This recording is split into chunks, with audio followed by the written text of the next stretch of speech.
আপনাদের এক এক ছেলের অবস্থা হলো কলিজাটা পাথর হয়ে গেছে, কোনো কিছুই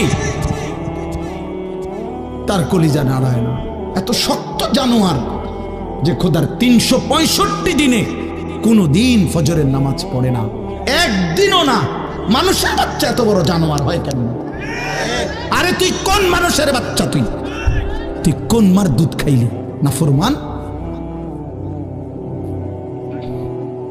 কেমনে মানুষ হইল? কি ধরনের মানুষ? একদিনও নামাজ পড়ে? ছি ছি ছি ছি ছি, মুসলমানের বাচ্চা এত বড় জানোয়ার হয় কেমনে?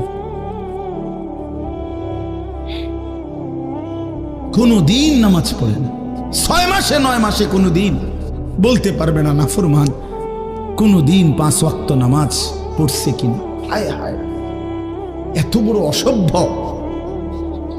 মায়ের সন্তান হয় কেমনে? বাবার সন্তান হয় কেমনে? চিন্তা কর। কোনো কিছুই ছেলে পেলেদের হালাত হলে এই পরিমাণ লাগাম ছাড়া কিসের মা কিসের বাবা, কে তার মা কে তার বাপ, কে কি তার ধর্ম, তার আল্লাহ কে, তার রসুল কে, তারে বানাইছে কে, আসছে কোত্থেকে, কেন আসছে, কি করতেছে, কি করছে, কিচ্ছুর খবর,